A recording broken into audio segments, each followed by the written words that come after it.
Hello, children. How are you? Certainly, I hope that all of you are fine. Dear children, in this video, I am going to explain you lesson number 9, employment and unemployment of Indian economic development. First of all, we should know what is unemployment. Unemployment is a situation in which the people who are willing to do the job, who are able to do the job at particular wage rate, are not getting the job. That condition is called the unemployment. First of all, we should know the worker. Who is a worker? A worker is a person who is engaged in some production activity and he is contributing to the GDP of the country by rendering the services. So, unemployment and worker, these are two definitions which are very much important in this lesson. Another thing which we should see is the self-employed persons and the hired workers. Self-employed persons are those persons who are engaged in their own enterprises or their own businesses which are being run by them, just like the farmer or the shopkeepers. These are called the self-employed persons. And next is the hired workers. Hired workers are those workers who are working for others. Means they are rendering their services to some other's enterprise. They are rendering their services to someone other's organizations. And in return, they are getting the reward for it. That may be the wages in cash or that may be in kinds. Just like the teachers teaching in schools, doctors doing the job in government hospitals or some others clinics, etc. Now, the workers can also be classified as the casual workers and the regular workers. Casual workers are those who are generally the daily wage earners. These are not hired by any particular employer.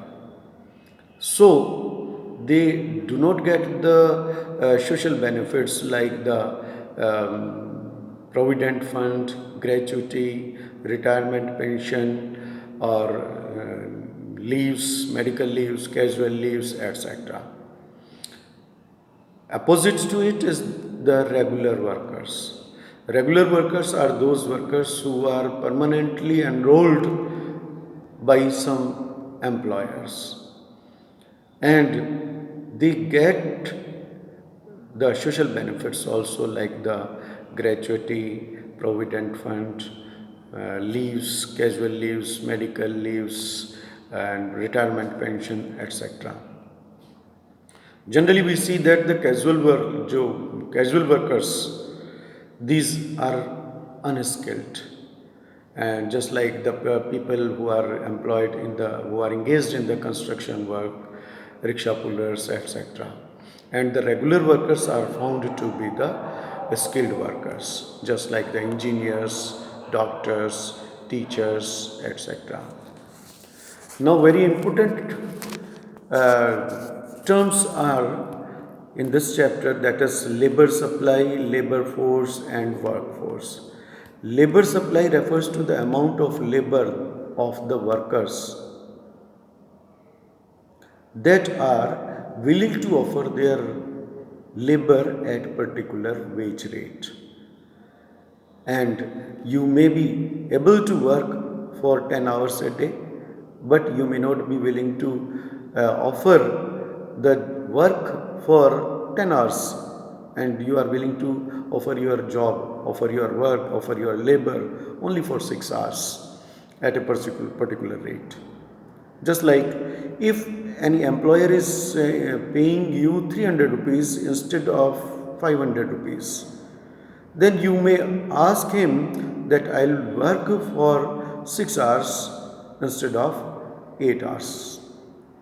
So it is related to the job hours. While the labor supply, this labor supply is measured in terms of man hours or man days. One man day is equal to 8 hours, 8 labor hours. So labor supply is related to the time period, particular time period for which a person or the person is willing to supply the labor. Labor force, on the other hand, refers to the number of workers actually working or willing to work at any wage rate. कोई भी किसी भी wage rate पर जो लोग काम कर रहे हैं या काम करने के लिए तैयार हैं उसे हम कहते हैं labour force.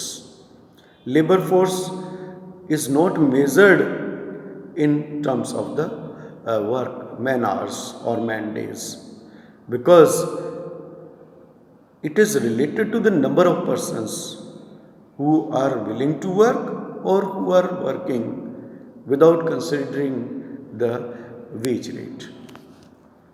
Same way, labor supply can increase or decrease with even the number of the workers remains constant. Suppose there are only 100 workers. If the wage rate is less, then they might be willing to supply their labor for less time.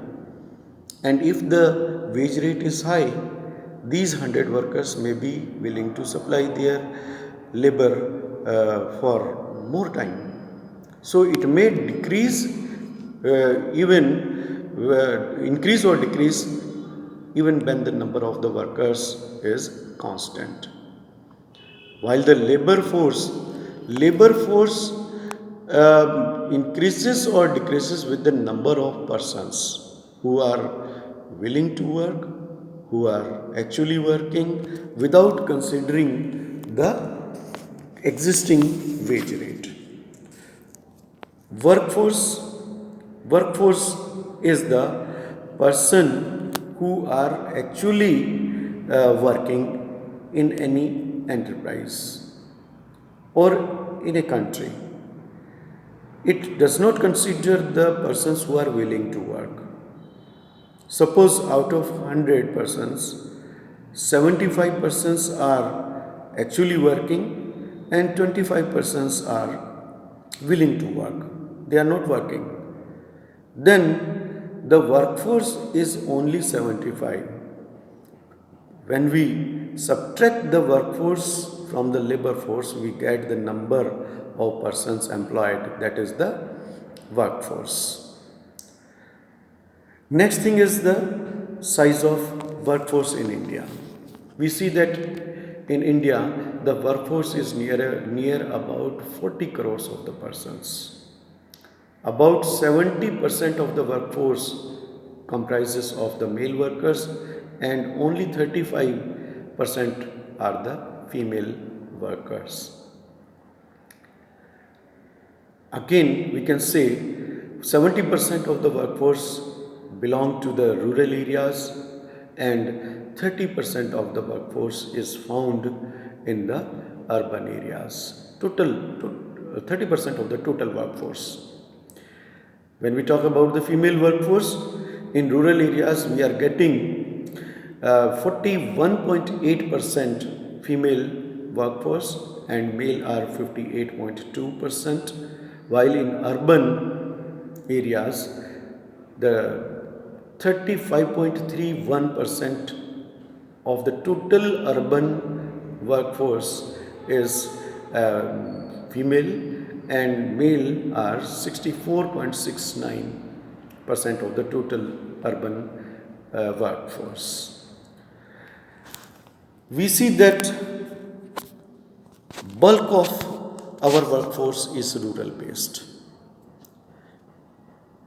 Many of the persons, they belong to the rural areas. Yes, 70% 70% of the total workforce is from the rural areas. So it seems that they should be contributing to the GDP more than the percentage of the rural persons, but it is not so. The workforce in the rural areas is more, but their contribution to the GDP is less. This is because the low productivity of the workers in rural areas. These persons are generally unskilled, and these persons are generally belong to the casual workforce category, so they are not able to contribute to the GDP to great extent. When we talk about the female percentage, why the percentage of the female workers is low and lower still in urban areas? There are some causes. In urban areas, generally, the jobs for the women is more, but still the jobs of the female workers depend on the family decisions. They cannot decide their own, and that is why the work is available in rural area, in urban areas more for the female, but still the female constitute the lesser percentage in urban areas. Higher employment among the workers in women workers in rural areas is that because generally they are unskilled, they are uneducated, and female workers in rural areas largely they are employed in the low paid works because they are illiterate. And when they are illiterate, generally they get the less payments for it. Another thing is the rate of participation. Rate of participation refers to the participation of the people in the production activities and is measured in the ratio as a ratio of workforce to the total population of the country. It can be calculated by using the formula total workforce divided by the total population multiply 100. There are some very astonishing figures in participation rate in India. The rate of participation in urban areas is 33.39% according to the 2017 and 18, and rate of participation in rural areas is 35% according to 2017 and 18. In urban areas, the rate of participation is about 53% of the men and 14.2% of the women. In rural areas, the rate of participation is about 51.7% for male and 17.5% of female women. Overall rate of participation in our country is about 34.7%. We can draw the conclusions that seeing this participation rate in India, we see that there is high dependency ratio.